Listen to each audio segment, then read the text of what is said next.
Meus irmãos, eu também quero cumprimentar a todos com a paz do Senhor. Louvar a Deus nesta noite por mais uma oportunidade que Ele está nos concedendo de poder mais uma vez nos reunirmos neste lugar para adorá-lo na beleza de sua santidade. Louva a Deus também pela vida do nosso pastor presidente, nosso pastor Francisco Técio. É um homem generoso que tem dividido conosco mais uma vez o microfone e a tribuna para ministrar ao coração da igreja uma palavra da parte de Deus. E compreendemos o tamanho da responsabilidade que pesa sobre os nossos ombros. Então Deus abençoe a vida do nosso pastor e toda a sua família. Meus queridos, não vou muito me alongar nesta noite, mas se você puder, abra sua Bíblia comigo. Livro de Cantares de Salomão 2, verso 17. Por ser um livro poético, não há capítulo e nem versículo, mas há estrofes ou versos. Cantares de Salomão 2, verso 17 diz assim: até que o dia amanheça e fujam as sombras, volta, amado meu, faze-te semelhante à gazela, ou ao jovem servo sobre os montes de Béter. Mais uma vez, até que o dia amanheça e fujam as sombras, volta, amado meu, e faze-te semelhante à gazela, ou ao jovem servo sobre os montes de Béter. Meus queridos, nós estamos diante de um texto da palavra de Deus, pouco explorado por nós, cristãos pentecostais, mas um texto que tem uma mensagem profunda da parte de Deus para o nosso coração. Levando em consideração as três formas de interpretação desse livro, nós vamos traçar nessa noite a nossa meditação em cima da corrente que acredita que Cristo se manifesta neste texto na pessoa de Salomão e a igreja na pessoa de Sunamita. Neste texto que nós lemos, nós vemos uma declaração apaixonada de Sunamita ao seu noivo Salomão, dizendo a ele exatamente essas palavras que nós lemos: até que o dia amanheça e fujam as sombras, volta, amado meu. Sunamita, neste texto, ela está expressando a dor ou a angústia da ausência do seu esposo. Neste texto, ela está sentindo falta do seu esposo ao seu lado, e ela expressa através dessas palavras o anseio para que ele volte a estar com ela. Este mesmo texto nós vamos ver ele repetido em 8:14 deste mesmo livro de Cantares, fazendo menção a esta mesma condição.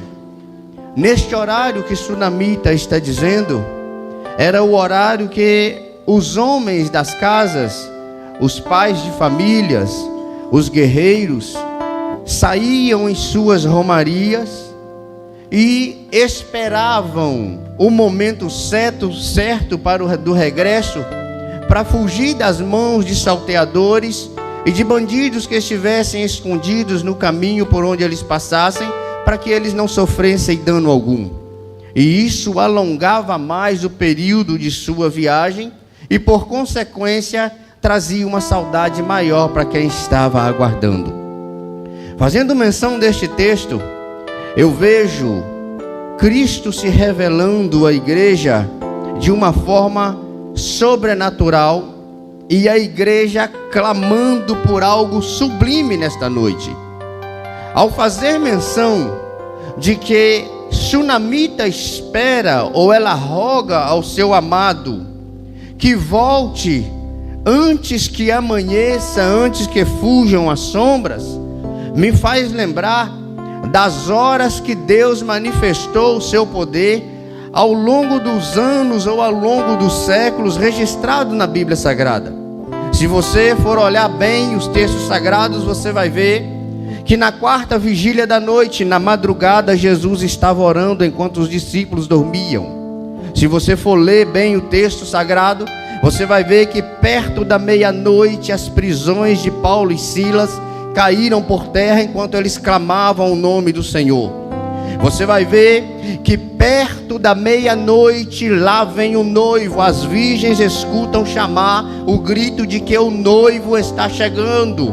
Tudo próximo ao amanhecer, antes de amanhecer, antes que as sombras da noite se vão embora. Isto não quer dizer que Jesus vai voltar à noite, de madrugada, não é isso que a Bíblia está dizendo. A Bíblia está dizendo que ele vai voltar no momento em que ninguém está esperando, porque neste horário está a grande maioria da população dormindo. Então a Bíblia está fazendo a metáfora em relação ao momento repentino da volta de Jesus. Só que neste texto nós vemos sunamita ansiando pela volta do noivo.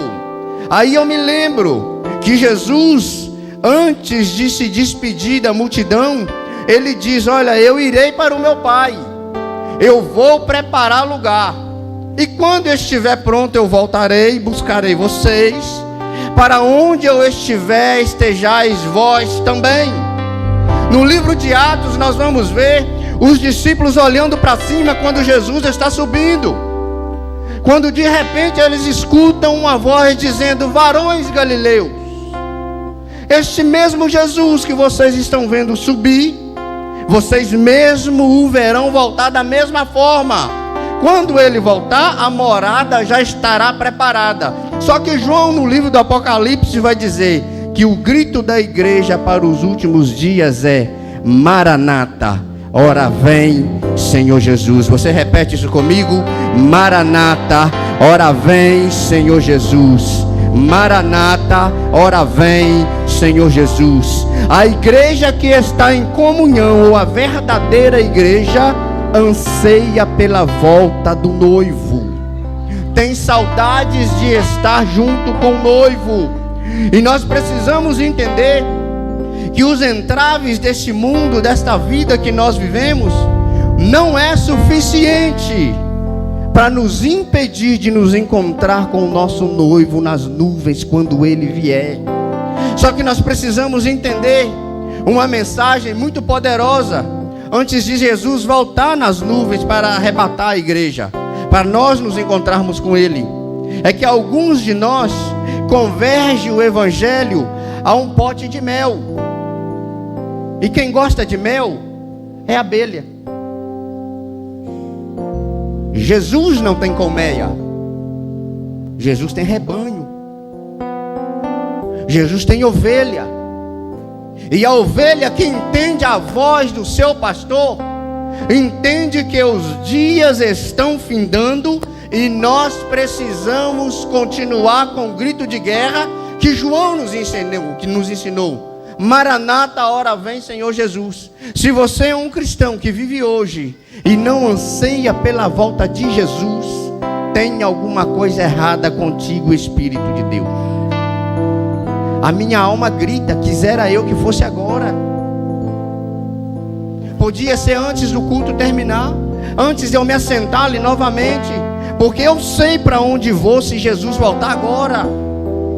O grande problema é que nós vivemos um credo religioso, onde a religiosidade tem sido incutida em nossos corações por causa dos nossos desejos, as nossas ambições, que nós, a grande maioria de nós, não acredita mais que Jesus está às portas, que Jesus está voltando. Os sinais já nos dizem tudo. Os sinais são alarmantes. Tem brasileiro sofrendo aí por antecedência, com medo da onda, do tsunami, que talvez venha uma onda de 5 metros no litoral nordestino. Ninguém sabe se vem, mas os sinais estão se cumprindo. A noiva neste texto é esposa, porque o diálogo que existe entre este homem e esta mulher, nós percebemos que é um diálogo matrimonial. Nós não vemos aqui uma conversa de noivos, vemos uma conversa de marido e mulher, de pessoas que têm intimidade, de pessoas que se conhecem.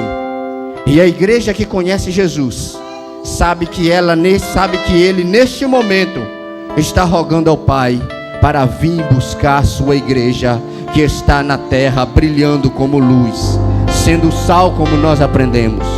O nosso grito hoje é: Maranata, ora vem, Senhor Jesus. Se fosse agora, a Bíblia fala que Jesus sonda os corações. Se fosse agora a hora do arrebatamento e Jesus resolvesse mudar este cenário e resolvesse chamar por nome para o seu irmão do lado aí ouvir o seu nome ser chamado, com o que você está sentindo aí agora, você subiria ou iria usufruir do que os crentes fiéis deixariam para trás? Eu sei que se duas pessoas subissem, a primeira seria eu. Eu sei que eu iria. Por que eu digo isso? Porque as aflições desse mundo não podem tirar a certeza da salvação que eu tenho em Cristo Jesus. Não são suficientes para anular o meu direito de salvação vertido na cruz do Calvário. E nós precisamos dormir todo dia com este pensamento: Jesus está voltando. Jesus está voltando. Jesus está voltando. Jesus está voltando. E eu não quero ficar perdido nesse mundo, porque eu quero morar com Ele. Jesus está voltando. Um dia desses, eu estava falando com Cássia essa semana. Eu escutei de madrugada alguém dizer assim: Fabrício. Eu levantei a cabeça do travesseiro e não respondi, porque eu aprendi, meus pais me ensinaram, na época que nós éramos pagãos, que se responder, está respondendo a morte, que está chamando. Eu não respondi, mas fiquei observando se ia chamar de novo. E não chamou, eu peguei no sono. Quando chamou outra vez, Fabrício,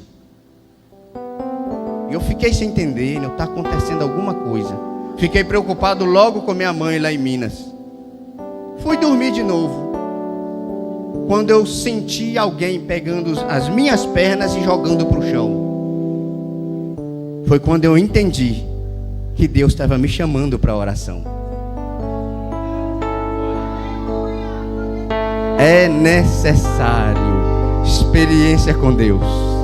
É necessário. Que Deus nos abençoe nessa noite.